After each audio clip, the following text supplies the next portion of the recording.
نحمده ونصلي على رسوله الكريم أما بعد فأعوذ بالله من الشيطان الرجيم بسم الله الرحمن الرحيم محترم سامعین ناظرین السلام علیکم ورحمۃ اللہ وبرکاتہ۔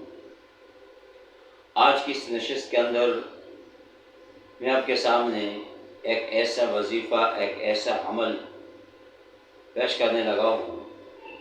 جو حضور نبی کریم صلی اللہ علیہ وسلم کی یہ ایک دعا ہے جو اللہ کے پیغمبر صلی اللہ علیہ وسلم نے حضرات صحابہ اکرام کو اپنی امت کو بتائی سکھائی۔ فرمایا کہ اس دنیا کے اندر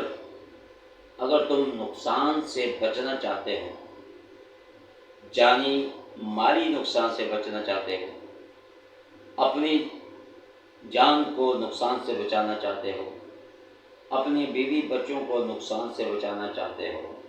تو اللہ کے پیغمبر صلی اللہ علیہ وسلم نے فرمایا پھر یہ دعا، یہ کلمات صبح اور شام 3 مرتبہ پڑھ لیا کرو۔ اعوذ بکلمات اللہ التامات من شر ما خلق۔ فرمایا کہ جس نے یہ کلمات صبح کے وقت فجر کی نماز کے بعد اور شام کو عصر کے بعد یا مغرب کی نماز کے بعد 3 مرتبہ صبح اور 3 مرتبہ شام پڑھ لی ہے تو اللہ رب العالمین اپنے اس بندے کی حفاظت فرمائے گا، اپنے اس بندے کو نقصان سے محفوظ فرمائے گا، اور اس کی جان کو اور اس کے مال کو اور اس کی اولاد کو اور اس کے بیوی بچوں کو جانی نقصان سے محفوظ فرمائے گا۔ تو یہ بہترین مجرب وظیفہ ہے نقصانات سے بچنے کا۔ اسی طرح ایک اور موقع پر فرمایا کہ جو شخص آخری 4 قل یا ایھا الکافرون، قل هو اللہ احد، قل اعوذ برب الفلق، قل اعوذ برب الناس، کہ یہ